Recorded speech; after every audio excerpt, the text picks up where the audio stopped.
So Tara Reade is working with an attorney, and here's what the AP had to say about that attorney. Prominent lawyer, Trump donor, representing Biden accuser. So the lawyer's a Trump person, and this is what, members, journalists associated with the AP, they were all tweeting this. A big Trump supporter is representing Tara Reade, because that's what this is all about. Remember, this is all about that Trump is just trying to sink Joe Biden, and that the Bernie bros, with the help of Russia, are just trying to sink Joe Biden. That's all that's going on here, folks. Nothing to see here. And this is just one big Trump smokescreen. That's what they want you to believe. But guess what? Here's something interesting about that very lawyer. Other information about this lawyer they chose not to consider for the headline. And I get it. You could only put so much stuff in a headline. But here's some other information about this lawyer. He represented 6 of Weinstein's accusers. 6 people who accused Harvey Weinstein. He represented them. He represented Fox News employees facing sexual harassment, including the woman who accused Bill O'Reilly. So the person who accused Bill O'Reilly, he represented her. And he defended Christine Blasey Ford. Also, things that I don't mention in this tweet, because there's only so much space in the tweet. He also has given to a lot of prominent Democrats.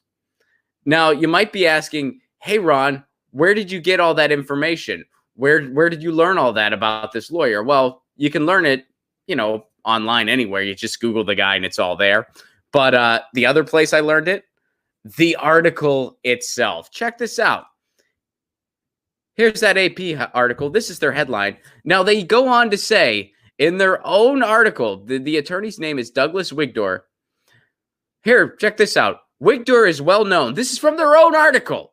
Wigdor is well known for his work on prominent cases related to sexual harassment and assault. He represented 6 women who accused Harvey Weinstein, the disgraced Hollywood producer, of sexual misconduct. He has also represented a number of Fox News employees in cases alleging gender and racial discrimination at the network, including Juliette Huddy, one of the women who accused Bill O'Reilly of pursuing a sexual relationship with her and retaliating when she refused.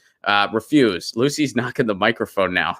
In 2018, he spoke out in the media defending Christine Blasey Ford, the woman who accused Supreme Court nominee Brett Kavanaugh of sexual assault. And Lucy is like, I'm going to bat the microphone. I want my co-hosting duties. I have stuff to say. So all that is right from their article. It's right there. And yet, what's the headline they go with? What is the only headline they want to go with? Prominent lawyer, Trump donor, representing Biden accuser. Now, I know that there's a number of reasons why they do this. One of them being, this upholds the narrative of dismissing Tara Reade. The other reason being a little more broad than that, in the sense that this is just clickbait. This is just, you're going to get more clicks when you have that horse race illusion in our politics of this is a Trump v. Biden thing. And, it's been so interesting to watch this. And all of the people who want to immediately dismiss Tara Reade, that's all they can try to point. All they can try to point to is, oh, this is an illusion by Russia. This is just Bernie bros trying to make sure Bernie's the nominee. This is just Trump supporters trying to hurt Biden. First of all, as far as the Trump camp's concerned, you don't need to worry about hurting Biden that much, because he's going to do his own damage. Biden's already hurting himself plenty. You don't need some big sexual assault case against Biden to likely beat him. Trump's probably going to mop the floor with Biden. And the only reason I even say probably is because of the pandemic. Amidst the pandemic, you never know what could happen between now and November. Something crazy could happen where Donald Trump does defeat Donald Trump and Biden slithers his way into the presidency. But if it wasn't for the pandemic, I would say there is no way in hell Biden has any chance to beat Donald Trump. I still think it is very, very, very, very, very unlikely. But, with the pandemic going on, you can't be certain. I guess no matter what, you can never be certain, but you know what I mean. With the pandemic, that's kind of a wild card in it all. I still think it is very unlikely Joe Biden would be able to beat Donald Trump. I'd say, even considering the pandemic, 5%. I'd say 5%. I'd say there's a 5% chance Biden beats Trump.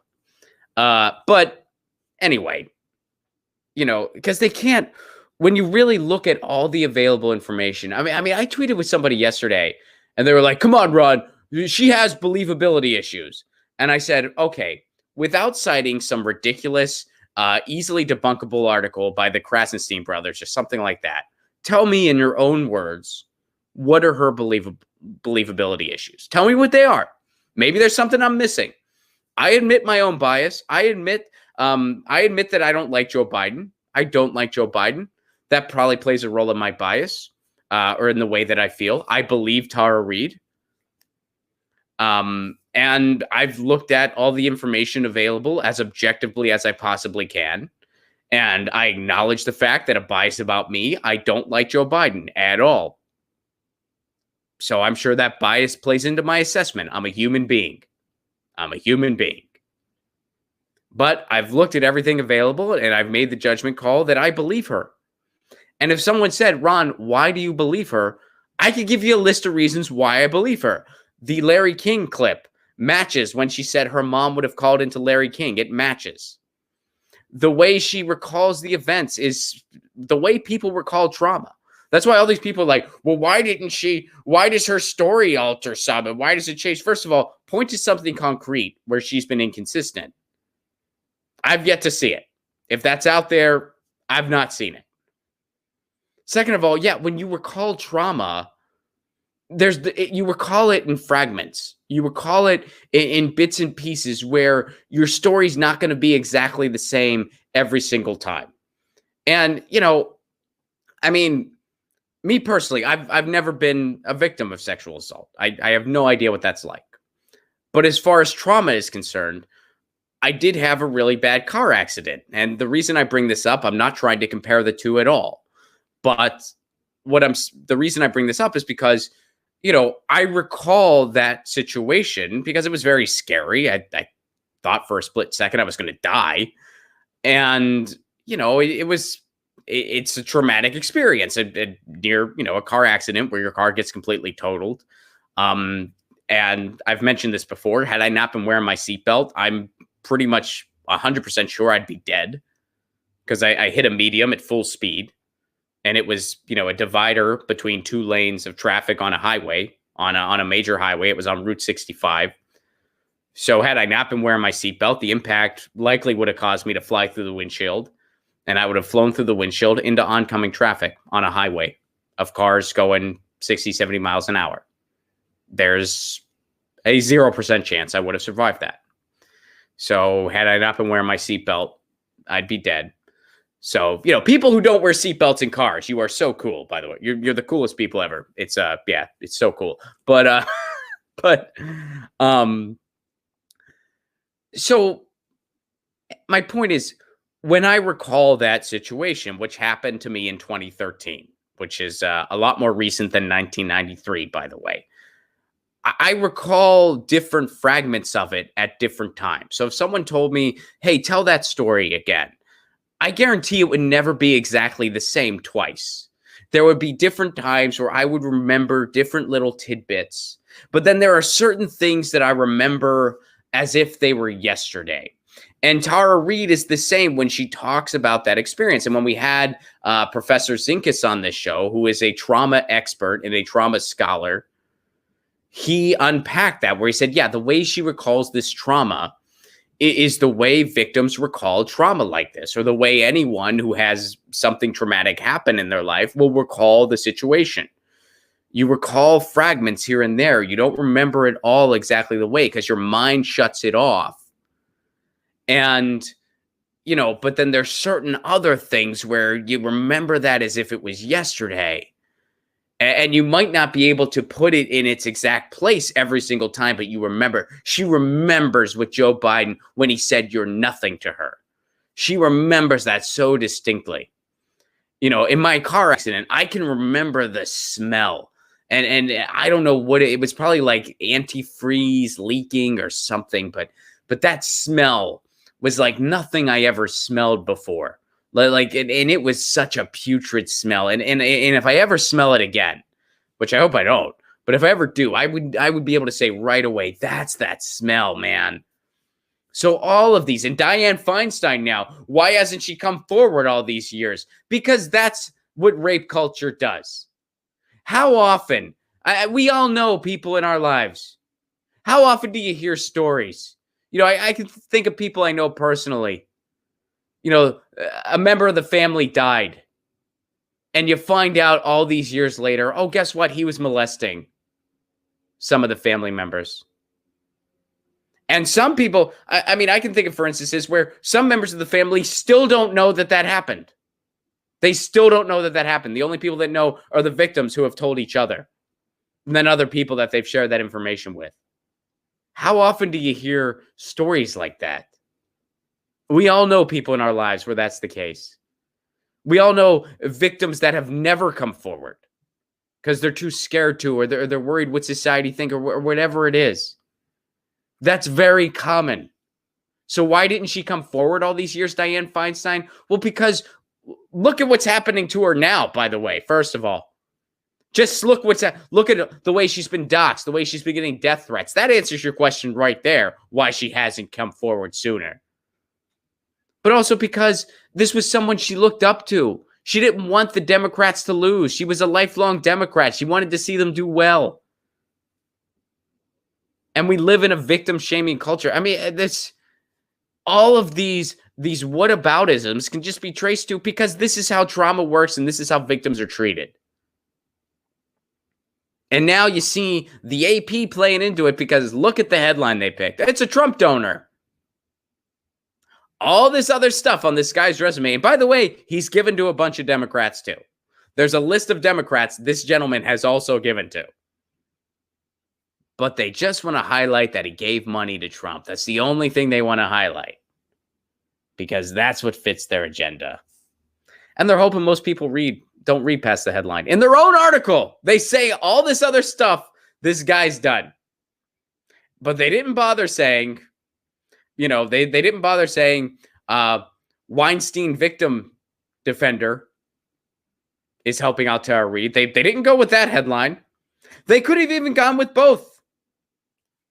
Weinstein victim defender who also donated to Trump defending Tara Reade.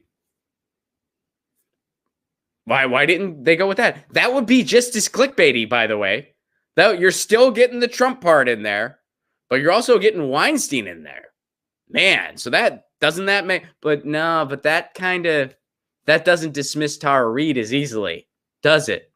So you see how their priorities clickbait, but their priorities also, let's try to dismiss Tara Reade. Let's try to dismiss her. And can I say 100% without a doubt that she's telling the truth? No, I don't know that. I don't know that 100% without a doubt. There needs to be more investigation. There needs to be, more uncovery here. I believe her. I've listened to her speak. I've looked at everything that's available, and I believe her. And I can give you the list on why I believe her. Her neighbors corroborated her story. The family members she said she told corroborate her story. Her mom's call to Larry King matches. More court documents are coming out that indicate that she's likely telling the truth. Joe Biden won't release anything from the University of Delaware. They're refusing to look into whether or not she had filed any type of complaint. You know, and then you ask people, like, well, what believability issues? And all they can point to are things that fall in line with, well, this is how trauma is recalled. And this is how victims are treated. Why didn't she come forward sooner? But gee, do you really need to ask that? Her story's not exactly the same every time she goes. Yeah, because that's how people recall trauma. That's how trauma is recalled.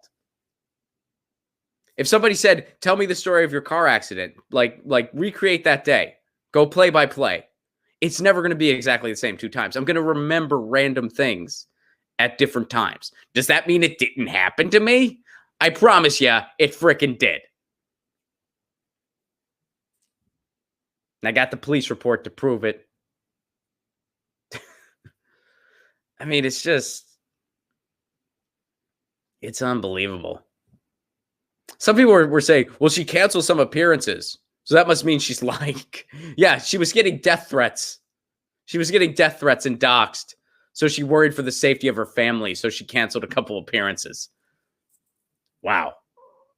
But there you go. Killer headline, AP. Good job. Good job. You guys nailed it.